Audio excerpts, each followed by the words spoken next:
Namo Buddhaya. Good morning my students. Hari ini kita akan belajar mengenai pendidikan agama Buddha dan kita akan melanjutkan materi kita. Materi minggu lalu kita sudah belajar mengenai sejarah Hari Raya Waisak. Nah, pada hari ini kita akan melanjutkan materi yaitu Hari Raya Waisak dan maknanya. Nah, perayaan Hari Raya Waisak diperingati pada bulan Mei sampai Juni. Nah, biasanya perayaan Waisak ini diperingati di candi-candi besar seperti Candi Borobudur dan Candi Mendut. Candi Borobudur dan Candi Mendut ini berada di Jawa Tengah. Nah, perayaan Waisak atau Hari Raya Waisak ini sudah menjadi hari raya nasional, di mana pada saat hari raya Waisak ini itu tanggal merah, jadi libur ya. Dan apabila kita tidak bisa menghadiri perayaan hari raya Waisak nasional ini di Candi Borobudur dan Candi Mendut, kita bisa memperingatinya di wihara masing-masing. Nah, kemudian apa sih sebenarnya makna dari perayaan Waisak? Nah, makna dari perayaan Waisak ini yaitu untuk memperingati 3 peristiwa penting yang sudah dialami oleh Sang Buddha. Apa saja masih ingat? Yaitu hari lahirnya Pangeran Siddhartha di Taman Lumbini. Kemudian Pangeran Siddhartha atau Petapa Siddhartha menjadi Buddha di Hutan Gaya atau di Bodhi Gaya. Yang ketiga yaitu Sang Buddha parinibbana atau wafat di Kusinara. Nah, biasanya pada waktu perayaan Waisak di jalan-jalan ini terdapat berbagai macam bendera-bendera ya yang dipasang, umbul-umbul, bendera Buddhis ya untuk memeriahkan acara Waisak. Dan kita bisa memperingatinya di wihara-wihara terdekat kita ya, membacakan parita, bermeditasi dan sebagainya. Ada juga kita bisa melakukan kegiatan sosial seperti apa saja, bersih-bersih wihara, gotong royong, bersih-bersih lingkungan sekitar rumah kita, donor darah. Nah, pembagian sembako ini bisa dilakukan. Pembagian sembako ini yaitu tujuannya untuk apa, Miss?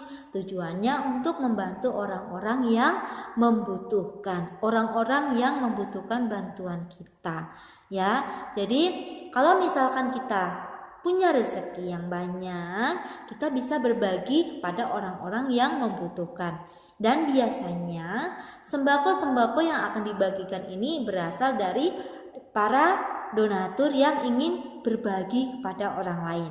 Nah, sembako ini dikumpulkan menjadi satu dan nanti akan dibagikan lagi kepada orang-orang yang membutuhkan. Biasanya sembako-sembako ini akan dibagikan di mana saja, yaitu ada yang diserahkan di panti asuhan, ada di panti jompo, di rumah-rumah ruli, kemudian di jalan yang biasanya kan di jalan ada tukang koran ya.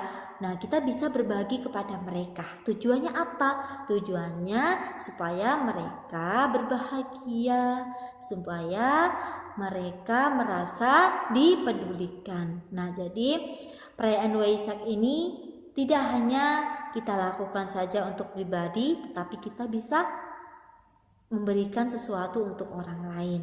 Nah, Sang Buddha juga mengajarkan bahwa kita hendaknya dapat berbagi kepada orang lain.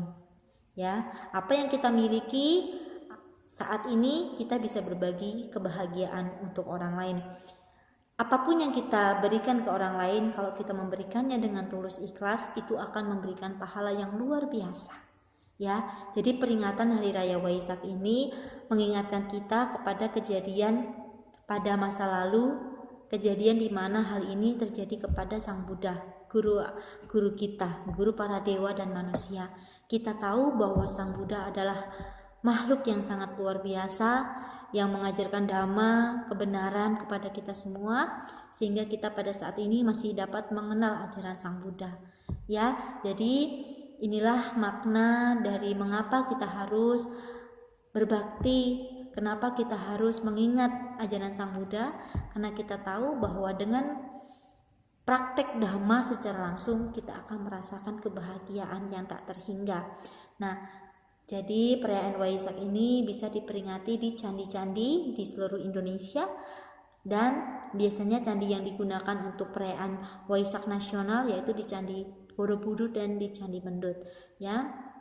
Jadi ini saja materi dari Miss Dwi, semoga bermanfaat, bisa diingat, dan semoga kita semuanya menjadi orang-orang yang semakin baik dan semakin baik.